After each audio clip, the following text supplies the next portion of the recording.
Hello World! Today's video is sponsored by Tokyo Treat and Sakurako. 絶対モテないだろうみたいな、オタッキーな人とかでも女性にはモテたりとかするとかって基本ちょっと勝てる土壌だ。 Today a beautiful Japanese woman told us how to absolutely get a foreigner to date us. Don't miss it! Tokyo Treat. You will get up to 20 of the latest, most exclusive limited edition and seasonable flavors Japanese snacks, which is only available in Japan for limited times, like Sakura Pepsi, Japanese Sake Kit Kats, and many more. This month's Tokyo Treat scene Mount Fuji Snack Venture. While adventuring in Japan's highest mountain, this snack is tasty and nutritious way to replenish your body. Tasty! Mount Fuji sandwich cookie. Hey, this is Mount Fuji. Mountain climbers need calorie. I didn't know Mount Fuji tasted this good. When you get tired, you need to nourish yourself. This is Japanese energy drink. I love Decavita.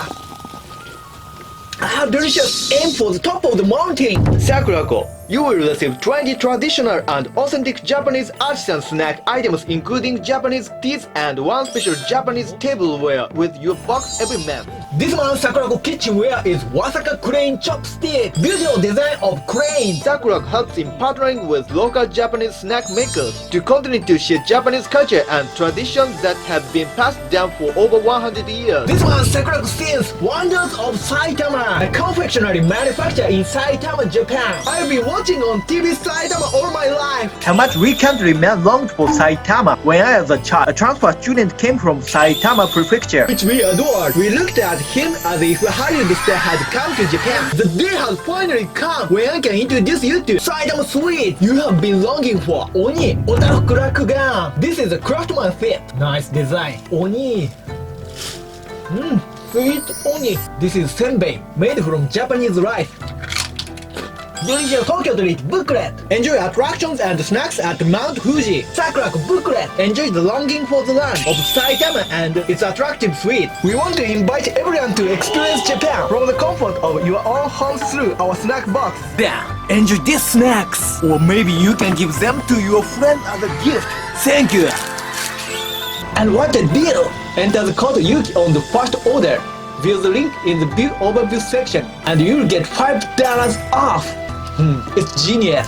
で本日は、メンズエステセラピスト小倉さんにインタビューさせていただきます。よろしくお願いします。はい、小倉です。よろしくお願いします。はい、お元気でした？あ、元気でしたね。結構メンヘラにはなってたんですけど。メンヘラになってた。メンヘラになってたんですけど、なんか小倉さんにいろいろチャンネルで動画に出ていただいて、その中でもうこんなに美しい女性の方たちとどうしても結婚したいっていう海外の方がたくさん大勢いらっしゃったんで、どうすればその外国人が小倉さんのハートをゲットできて結婚できるのかっていうちょっと質問をしたいんですけど。ありがとうございます。もしよろしければ日本人女性とお付き合いしてみたい海外の方向けのアドバイスでしたらすることができますがいかがでしょうか？あ、いいですね。お付き合いとかだったら大丈夫なんですか？そうですね。交際程度でしたら。交際だったら大丈夫。あ、よかったよかった。お付き合いするとしたらどんな人が理想なんですか？穏やかな人ですね。穏やかな人。それってなんか例えば外見だとか国籍だとかって関係あったりするんですか？どんな人がタイプ？関係なく。関係なく。なんか結構タイとかに行かれたりするじゃないですか。だから結構グローバルな方と結構会われたりもするんですよね。すごくいいなって思った方が私が出会った中だと、ベトナムの人。お、ベトナムの方。すごく誠実な印象でしたね。すべてに仕事に対しても人間関係に対しても。誠実性が高い印象があったので、好印象でした。なるほどなるほど。じゃあそういう方とだったら、今後もしいい人がいたらお付き合いしたいな。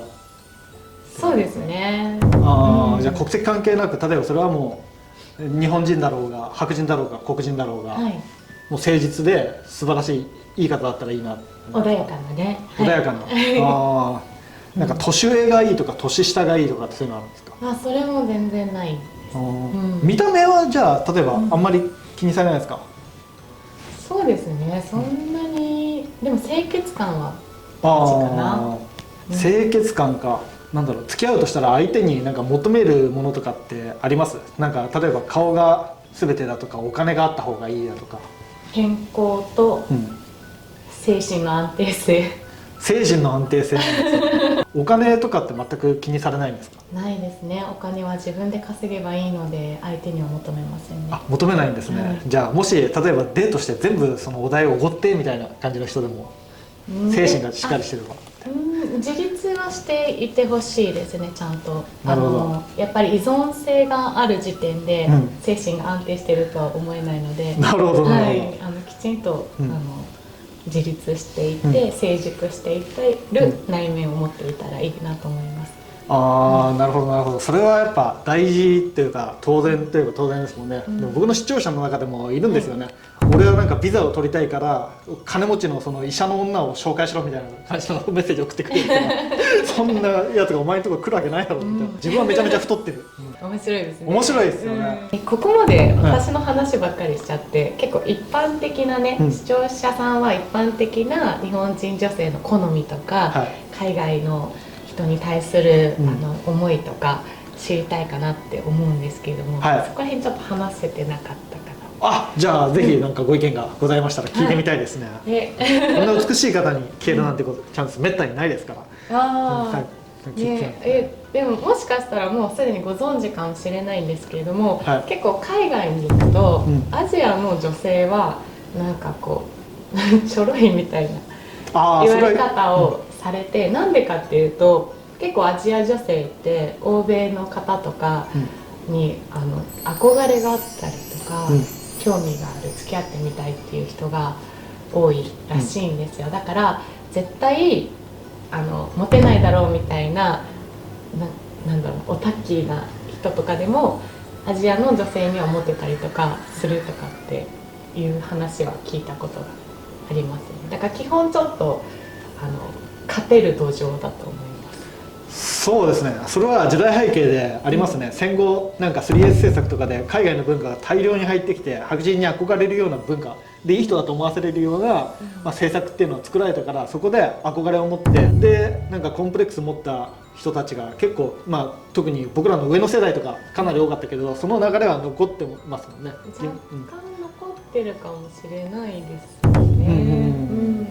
そう、僕らのとこになると、そっちがなんか結構出てきて、K-POP とかがいろいろ入ってきた時代で、韓国に売ったりもしてるんですけど、それでもハリウッドとかヨーロッパのものは残ってましたから、もう割とだからなんかあっちの男性ってだけでいいっていう人もいるじゃないですか。かもしれないですね。それは確実にいてるってトライして声かけるのプラス、あと何があったら日本の女性にモテると思います？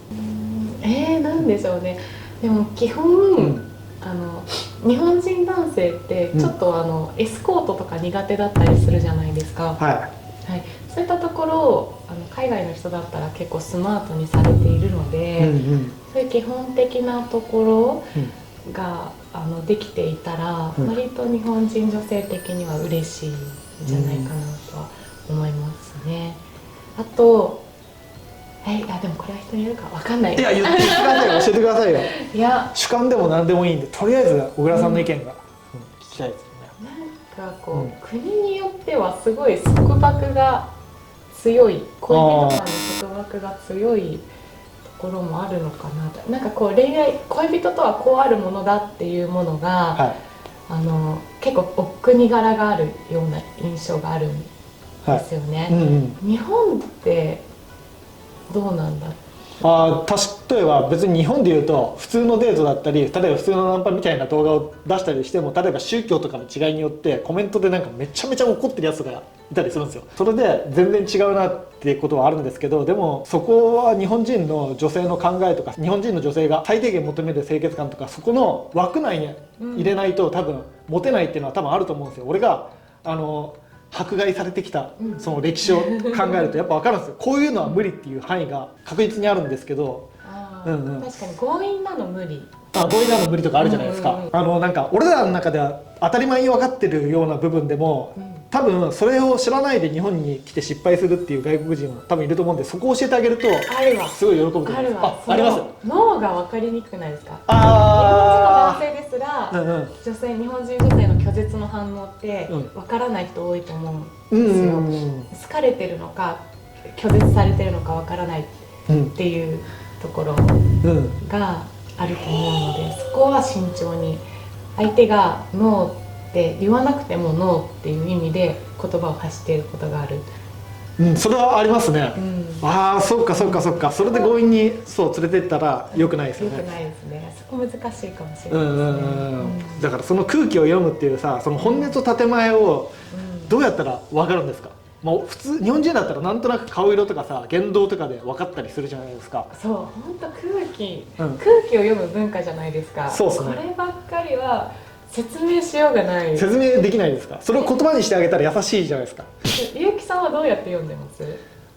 それはトップシークレット企業秘密でこれをパクられたら困るんで、でもそれ修行で積むしかないですけど、最初当たって砕けてメンヘラになりながら、あでもちょっと待って、心強いからメンヘラにならないと思うんです。メンヘラになるようななんか共感能力がないと多分無理だと思いますよね、ある程度これ言われたら嫌だとか、なんか断られたらなんか嫌だみたいな、なんかマインドとか少しないとなんか相手のに共感する能力がないと思うんで、なんかそこの相手の気持ちっていうのが分かんないと思うんですよ。逆にそういうのが全く分かんないで傷つかないでもうトライしまくるサイコパスみたいな人の方が結果打数が多いから成功する可能性はあるんですけど、でもそれだと例えばちゃんとうまく断れない人の気持ちが分からずになんか一方通行になってしまう、で勝手にブロックされてなんであいつブロックしてるんだみたいなことにも多分なってくると思うんで、そこ注意ですね。そこ注意ですね。だからストレートにその女性が断ってこないけど微妙な反応したらもう引き下がった方がいいってことかもしれないですよね、なんかご飯に行こうよって「あ、いいですね、いつか行きましょう」みたいな返事が来て、でいつにするって言った時に日にちがなかなか決まらないなみたいな、いつも誘って行きましょうっていう返事が来るのに、日付がなかなか決まらないみたいなやり取りが何回か続いたら脈がない。そうでデートして家に帰ってじゃあお風呂入ったらなんか連絡返すねっつってその後一生お風呂から上がってこない可能性があるんです。それは死んでないですからありますありますなんか経験談だよねそれ。そうだから家に帰ったらじゃあまた連絡するねっつって、二度と家に帰ることがないですからそしたら別に救急願いとか捜索願い出さなくていいですから、それはあなたの負けですから、ちゃんと負けを認めて今日のデートのあそこが悪かったここが悪かったって家で反省してで次に生かすしかないんです、それはもうどうしようもないです、でそこでなんか次なんかじゃあ次行きゃいいやっていう考えよりは一回メンヘラになって反省する方がまだ勝率上がると思うんで、そこはそうだな、メンヘラになることもだから大事ですよね、そうです。だって共感能力つかない限り、例えばそのままなんだろうトライしまくって成功したとしても、で結局共感能力がないままたまたま相手となんかその日だけフィーリングがあってうまくいったとしても、相手の気持ちが分からず付き合いしてたらさ、なんか結局なんか喧嘩になったり相手の気持ちが分からず相手がなんか逃げてったりとかってしちゃうじゃないですか、だからそこら辺のなんですかね、相手が何を考えているのか、相手の身になって考える癖をつけた方がいいかもしれないですよね。ね、でも海外の方とかもね、すごい思いやりがある相手を持ってる、ね、行動たくさんあるし、それは日本人と変わらないと思うんだけれども、なんか独特の、ね、文化なんだよね。空気を読むっていうところが、そこがねちゃんとはっきり言ってくれればいいのにっていう、言わないっていうのはね、そうですね、難しいところですね、本当に二度とお風呂から出てこない事件でなってしまうんでそういうことそういうことです、そこが注意点でしたね、そうですね、ノーって言わない、ノーって言わない、それ大事ですね。こんなに、そうだな、いいこと言いましたね。言いましたね、出てきましたね、出てきましたね。いや、あるあるです。当たり前だと思いすぎてるから分かんないんですよ、それさ。確かにさ、人前でベタベタするのを嫌がるかもしれない。それはありますね。そこの感覚がちょっと海外と違うかも。公共の場っていうのをめちゃくちゃ意識して、人前でできる行動とできない行動っていうのがすごくこうはっきりあるかもしれないですね。なるほどなるほど。スキンシップとかは特に、人前ではあんまりしないとか、子供の前でもしないとか、子供の前でもしない、そういうのはあるかも。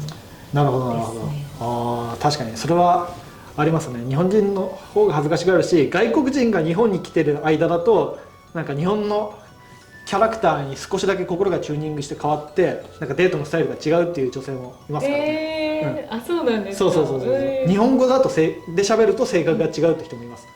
英語の時と日本語で喋る時は性格が違うから、英語の方がなんかもっとなんかオープンになるけど日本語で喋るとシャイになってしまうっていう、そう二重人格とかなんですよ。でもそれは日本人でも聞きますよ。なんか英語で話してる時はすごくオープンマインドだけれども、日本だとやっぱりそうはいかないみたいな。で俺もそうですよ、別にその英語とか日本語とかだけじゃなくてネットだと僕ネット弁慶なんですけど、実際に会うと「すいません」って今から縮み込んでしまってなんかそれと相手があまりにも美しすぎる女性と会ってしまった時は自分のスカウトがぶっ壊れてしまって戦闘能力が本来の力が出せなくなってスカウトがぶっ壊れてしまってそれでいつものパフォーマンスが出せずに負けてしまうっていう。でもそれは経験によってだんだん強くなったり自分の自信を上げていったりしてパワーアップしていくものなんですけど、それでも時々スカウトがぶっ壊されてしまうことがあるんで、でもその点だと外国の人がなんかさ根拠のない自信持ってる人が多いようなイメージがあるんで、だからその辺は強いかもしれないですけど。なんか日本人は幼少期に人の迷惑になるからやめなさいとか、人にこう思われるからしちゃいけませんみたいな注意事項がめちゃくちゃ多くないですか。人に迷惑をかけちゃいけませんみたいな、だからなんかどうしてもなんだろう、人前で何かしていい行動としちゃいけない行動みたいなのがすごくこう強くバリアがあるかもしれない。そうですね、それに縛られてきたっていうところは僕はあるんで、そこで後天的に覚えてきたのかもしれないです。だから後天的でも多分できるもんだと分かるもんだと思うんですよね、その感覚っていうのは。そこを身につけていけば小倉さんみたいな美しい女性を落としてあよくば結婚するチャンスもあるってことかもしれないですね。かもしれないですね。なのでそれを目指して頑張ってみればあなたも美しい小倉さんみたいな女性とお付き合いできる可能性があるんで頑張ってみてください。日本人女性とぜひね、ぜひお付き合いしてみてください。今日はありがとうございました。ありがとうございました。あの子は